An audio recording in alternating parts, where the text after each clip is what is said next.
Bem-vindos à nossa análise de hoje. Vamos mergulhar num tema fundamental na filosofia do direito, que é o direito natural, ou justnaturalismo, né? Exato.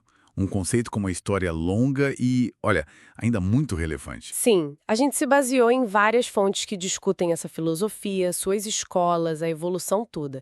E o nosso objetivo aqui é tentar extrair a essência mesmo, sabe? O que é essa ideia de um direito que viria da natureza ou da razão? Uhum. De onde veio, como mudou com o tempo. E principalmente, por que a gente ainda fala disso hoje, né? Bom, vamos lá.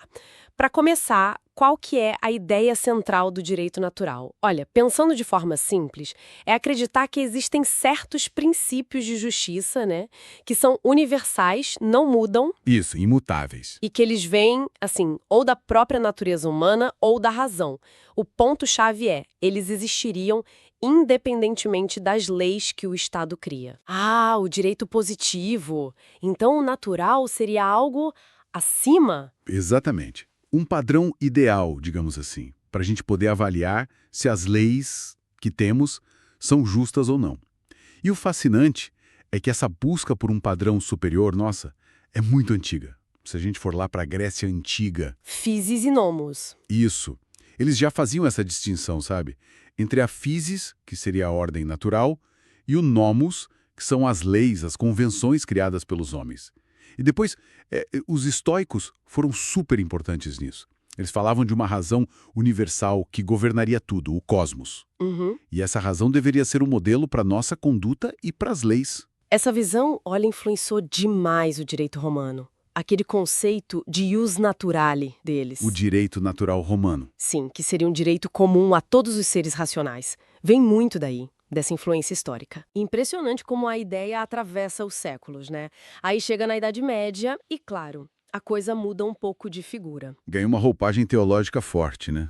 Com Tomás de Aquino, principalmente. Exato. Como ele via isso? Bom, para Aquino, o direito natural era, assim, a participação da criatura racional, nós, humanos, na lei eterna de Deus. Ah, então tinha uma base divina clara. Sim, mas acessível pela razão humana.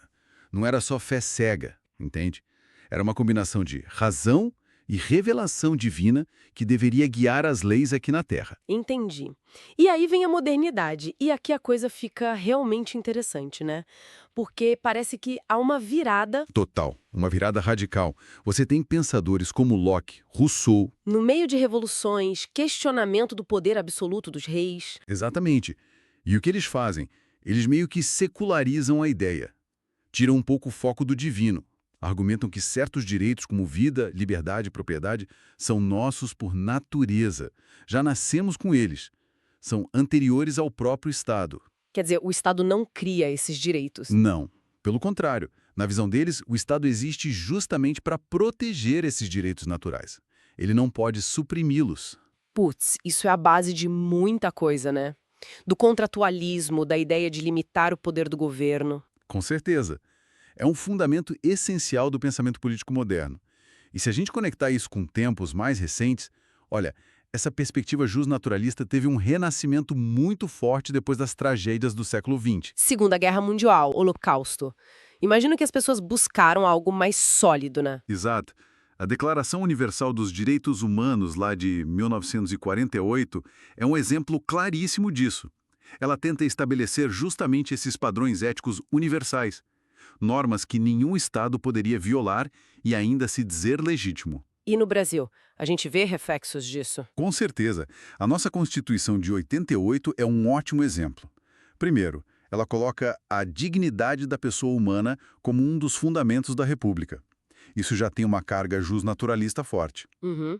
Faz sentido. E tem mais.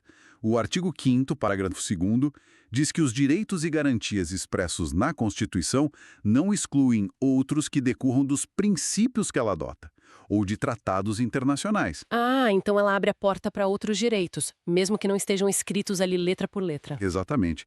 É uma abertura para padrões de justiça que vão além da legislação puramente interna, sabe? É uma conexão com ideais mais universais. Então, só para a gente amarrar bem. De um lado, o direito natural, universal, imutável, um ideal de justiça. Do outro, o direito positivo. Que é a lei criada pelo Estado, né? Varia de lugar para lugar, muda com o tempo.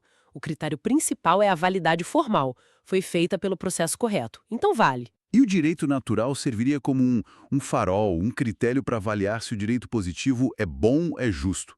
Mas isso não é tranquilo, né? Deve ter críticas. Ah, sim.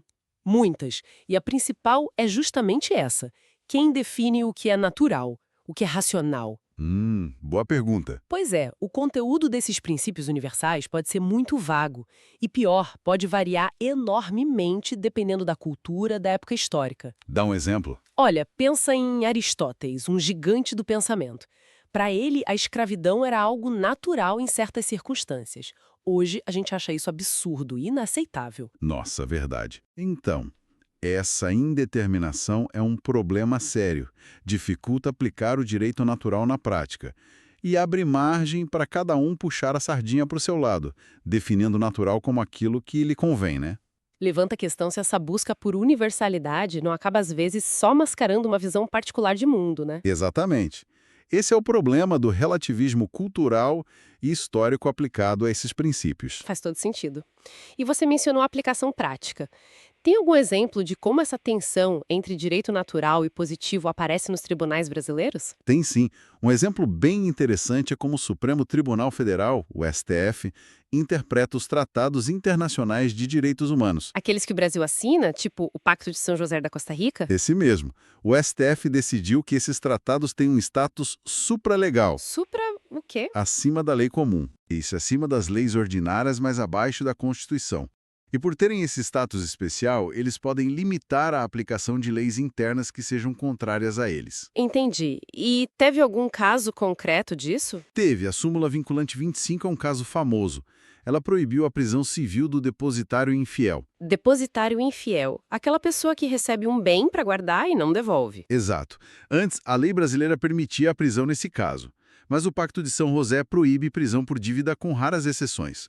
O STF entendeu que o tratado, por proteger um direito humano fundamental e ter status supralegal, deveria prevalecer sobre a lei interna. Então, mesmo a lei brasileira permitindo, o STF disse não pode prender, baseado no tratado? Basicamente isso, mostra como um princípio considerado superior, vindo de uma norma internacional de direitos humanos que tem uma raiz justnaturalista forte, impactou diretamente a aplicação da lei aqui. Claro que isso gera debate, né? Sobre ativismo judicial versus seguir a lei à risca. Imagino. Mas mostra que a ideia não é só filosofia abstrata. Ela tem consequências reais. Sem dúvida. Então, para a gente recapitular, o direito natural é essa busca constante, né, por um fundamento de justiça que seja universal, que vá além das leis de cada lugar. Um ideal que permite a gente questionar, avaliar as leis que nós mesmos criamos. Perfeito. É um horizonte crítico, um chamado à justiça material, não só formal. E aí fica uma reflexão final, talvez, para quem nos ouve. Pensando nessa tensão constante, como é que a gente equilibra na prática jurídica do dia a dia, sabe? A necessidade de ter regras claras e estáveis, que é o papel do direito positivo. Para ter a segurança jurídica, né? Isso. Como equilibrar isso com essa aspiração por uma justiça mais profunda, mais universal, que vem da ideia do direito natural? Ou talvez pensar assim, de que forma a ideia de dignidade da pessoa humana, que é tão central hoje em dia, consegue ou não consegue ser um ponto de encontro funcional entre essas duas grandes tradições do direito? Excelentes questões para a gente continuar pensando. A conversa foi ótima, muito esclarecedora. E eu que agradeço a oportunidade. Com isso, a gente encerra a nossa análise de hoje. Muito obrigada pela atenção de todos.